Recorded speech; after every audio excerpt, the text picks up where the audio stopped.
सो hey everyone, आज के इस वीडियो में हम डिस्कस करेंगे कि रिसेशन के टाइम पे आपको जॉब्स कैसे फाइंड करने चाहिए और क्या स्टेप्स आपको फॉलो करने चाहिए। तो सबसे पहला स्टेप, स्टैंड आउट। जब भी रिसेशन होता है तो क्या होता है, लेट्स सपोज कि अगर 10 वैकेंसी है तो उसके पीछे मिनिमम 100 लोग होते हैं। तो वो जो वैकेंसी मिलेगी या जो जॉब मिलेगी वो सिर्फ 10 लोगों को ही मिलेगी। तो आपको स्टैंड आउट करना पड़ेगा। स्टैंड आउट कैसे कर सकते हो? In terms of knowledge. आपका जो नॉलेज होना चाहिए जिस भी जॉब के लिए अप्लाई कर रहे हो वो बेस्ट होना चाहिए। लेट्स सपोज आप क्लिनिकल साइंस जॉब के लिए अप्लाई कर रहे हो, आपका बेस साइंस का नॉलेज, आपका एडवांस साइंस का नॉलेज और आपका क्लिनिकल साइंस का नॉलेज वो बेस्ट होना चाहिए। सेकंड चीज़, स्किल्स। जो स्किल्स होती हैं, अगर आपके पास थोड़ी सी एडिशनल स्किल है, let's suppose clinical science role है, तो अगर इस रोल पे आपको कोई और सॉफ्टवेयर भी आता हो, लेट्स सपोज थोड़ा बहुत आर भी आता हो, तो वो आपके पास एक एड ऑन हो जाता है। तो कोई भी चीज़ जो एड ऑन कर सकती है आपके स्किल में, तो वो थोड़ा बेटर हो जाता है, आपको स्टैंड आउट करती है। तीसरी चीज़, अप्लाई मोर। अब जो नॉर्मल डेज होते हैं उसमें क्या होता है कि आप अप्लाई कर रहे हो जॉब के लिए और ज़्यादा अप्लाई नहीं कर रहे और कंटिन्यूसली नहीं भी अप्लाई कर रहे एक्टिवली, तो भी कभी कभार आपको इंटरव्यूज मिल जाते हैं।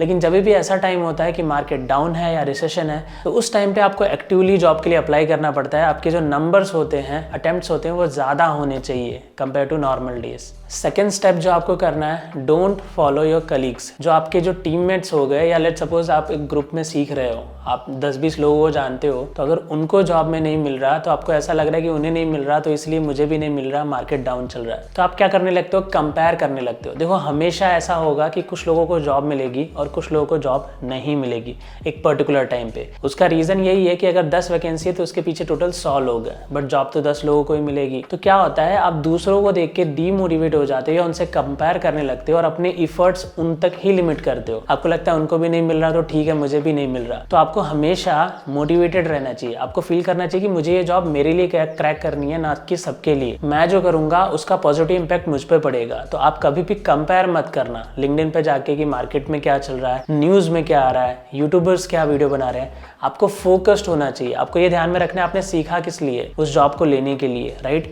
ना कि ये वीडियोस देखने के लिए कि मार्केट में रिसेशन चल रहा है, ना रिसेशन कब खुलेगा। आपको हमेशा एक चीज़ ध्यान में रखनी है, जब आप डिसाइड कर लेते हो किसी चीज़ को सीखने का, तो आपका नेक्स्ट गोल यही होना चाहिए कि इसको सीखने के बाद कैसे मैं इंप्रूव करूँ। जो भी चीज़ में मुझे दिक्कतें आ रही है टेक्निकल में, तो मैं उसे इंप्रूव करूँ।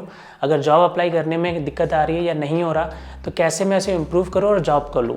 ना कि ये देखना कि मार्केट में क्या चल रहा है, कब मार्केट अप जा रहा है, बिकॉज आप उसे मार्केट को कभी कंट्रोल कर ही नहीं सकते। तो मार्केट में कब इंटरव्यूज आने वाले हैं, कब नहीं आने वाले, आप उनको कंट्रोल नहीं कर सकते, बट आप अपने आप को कंट्रोल कर सकते हो। आप अपने आप को इंप्रूव कर सकते हो, अपने आप को टॉप 10 में ले जा सकते हो। इसी के साथ नेक्स्ट पॉइंट पे चलते हैं, make a road map and follow it.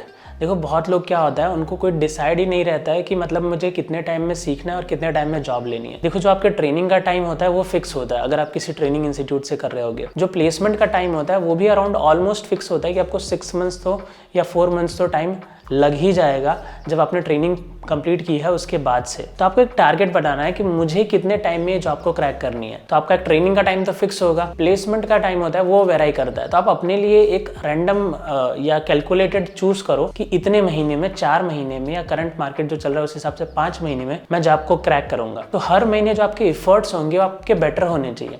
Let's suppose पहले महीने आपने जॉब के लिए अप्लाई किया, आपको इंटरव्यू नहीं मिला, तो आप फोकस करो कि क्या रीजन थे आपको इंटरव्यू नहीं मिला। आप इंप्रूव करो, ठीक है? दूसरे महीने अगेन अप्लाई कर रहे हो, आप फोकस करो कि अगर आपको इंटरव्यू मिला है तो इस महीने क्या इंप्रूव किया, तो उस चीज को और इंप्रूव करो। क्या आप कम लोगों को अप्लाई कर रहे हो या लोगों को रीच आउट कर रहे हो या कम जगह अप्लाई कर रहे हो, आपके जो नंबर है, जो काउंट्स है वो कम है, आप उसे इंक्रीज कर सकती हो। या जो भी चीज़ें हैं उसे इम्प्रूव करो।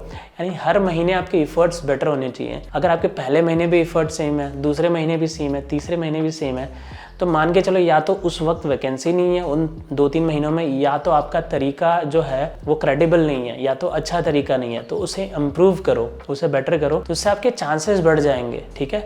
Compare to someone who are fresher, जो कि अभी अभी अप्लाई करना शुरू कर रहा है। अगर आप इम्प्रूव करते हो तो आप बेटर हो जाते हो टाइम के साथ। इसी के साथ नेक्स्ट पॉइंट पे चलते हैं कि जो देखो सबसे बेस्ट प्लेटफॉर्म है ना जॉब के लिए अप्लाई करने के लिए, वो है लिंक्डइन और करियर पोर्टल। लिंक्डइन पे जो सबसे बेस्ट तरीका है गाइस, वो है लोगों को कनेक्ट करना। एक्टिवली आपको आपको लोगों को अप्रोच करना चाहिए, इसके लिए मैं अलग से वीडियो भी बना चुका हूँ, एंटायर रोड मैप कि कैसे आपको जॉब सर्च करना है लिंक्डइन पे, कैसे लोगों को अप्रोच करना है। सपोज आप स्टैटिस्टिकल प्रोग्रामर के लिए जॉब ढूंढ रहे हो, आप IQVIA में मिनिमम 30 पीपल को रीच आउट करो जो एज अ स्टैटिस्टिकल प्रोग्रामर काम कर रहे हैं, और उन्हें बोलो कि I have recently seen a vacancy in your company, can you please help me to get a referral in your company on this role. तो ऐसा करने से क्या करते हो, आप एंश्योर करते हो कि आपने पोस्ट पे तो अप्लाई किया ही है, अगर वहां से आपका CV नहीं पहुंच रहा है HR तक या मैनेजर तक, तो आप क्या कर सकते हो, जब लोगों को रीच आउट करते हो कम से कम 20, 30, 40 लोगों को, तो उसमें से अज्यूम करते हैं कि एक बंदा तो ऐसा ही होगा जो आपको पॉजिटिव रिस्पॉन्स देगा और शायद हेल्प करे आपका CV HR तक या मैनेजर तक पहुंचा और आपका इंटरव्यू कंडक्ट हो।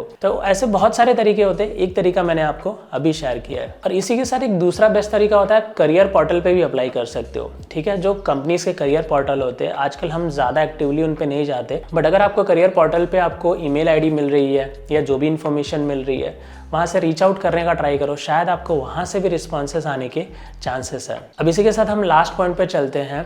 देखो, हमेशा ध्यान में रखना कि जब भी वैकेंसी निकलेगी तो कुछ लोगों को इंटरव्यू मिलेंगे और सिलेक्शन होगा, और कुछ लोगों को इंटरव्यू नहीं मिलेंगे और शायद सिलेक्शन भी ना हो, या कुछ लोगों को इंटरव्यू मिले और सिलेक्शन ना हो। ये 3 कैटेगरी के लोग होंगे। बट हमेशा ध्यान में रखना, जो सिलेक्टेड लोग होंगे उनकी क्वांटिटी कम होगी, जो नहीं सिलेक्ट होंगे उनकी क्वांटिटी ज़्यादा होगी। क्योंकि सीधी बात है कि जब भी इंटरव्यू निकलता है तो वैकेंसीज कम होती हैं और लोग ज़्यादा होते हैं उस टाइम पे। बट आपको घबराना नहीं चाहिए, क्योंकि हर बार सेम नहीं रहेगा, राइट।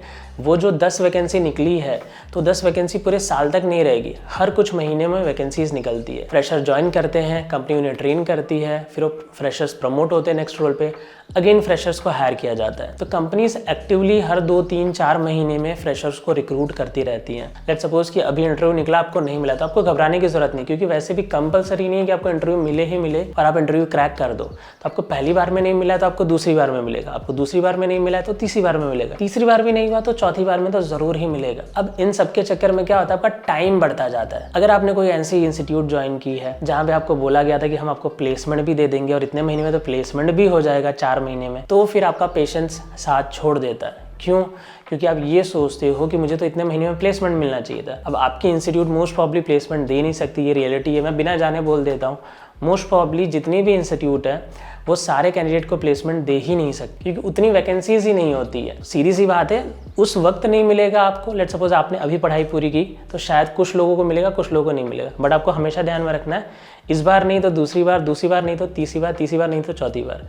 अब जो आपका टाइम लगता है ना, स्पान, वो 6 महीने लग सकते हैं या 7 महीने भी लग सकते हैं। तो अगर आप उस टाइम पे खाली बैठे हो, ठीक है, और आपको फाइनेंशियल इश्यूज़ भी हैं, तो आपको प्रॉब्लम हो सकती है। इसलिए मैं बोलता हूँ कि अगर आपके 3-4 महीने हो जाए तो आप कोई ना कोई जॉब स्टार्ट कर दो, और जॉब के साथ इस जॉब के लिए अप्लाई करते रहो जो आपने सीखा है। और जैसे ही आपको इसमें इंटरव्यूज़ मिलते हैं और क्रैक करते हैं, इस जॉब में स्विच कर लो और प्रीवियस जॉब को छोड़ दो। तो आपका जो टाइम है वो खाली ना जाए, और उस टाइम में आपको स्टक जैसा फील ना हो कि मुझे नहीं मिल रहा या नहीं हो रहा, क्योंकि वो एक साइकिल है, आपको उतना टाइम लगने ही वाला है। क्योंकि हर बार ऐसा ही होता है कि let suppose at a time 10, 20, 30 vacancy होती हैं, उसके पीछे लोग ज़्यादा होते हैं, 100, 150 लोग होते हैं। तो एट अ टाइम 30 लोग ही हायर होंगे, बाकी 70-80 लोग हायर नहीं होंगे। तो वो नेक्स्ट बार में हायर होंगे, नेक्स्ट बार में नहीं तो नेक्स्ट टू नेक्स्ट, नेक्स्ट नहीं तो नेक्स्ट टू नेक्स्ट। तो जो लास्ट तक रहता है या जो अपने आप को बेस्ट ले जाता है, टॉप 10%, उनको वैकेंसीज कहीं ना कहीं से तो मिल ही जाती हैं और इंटरव्यू क्रैक भी हो जाता है। तो बहुत सारी चीज़ें, बट आज की वीडियो को शॉर्ट रखते हुए इतनी ही डिस्कस करते हैं। आशा करता हूँ ये वीडियो आपको पसंद आए हो। मिलते हैं अगली वीडियो में, तब तक के लिए बाय बाय दोस्तों।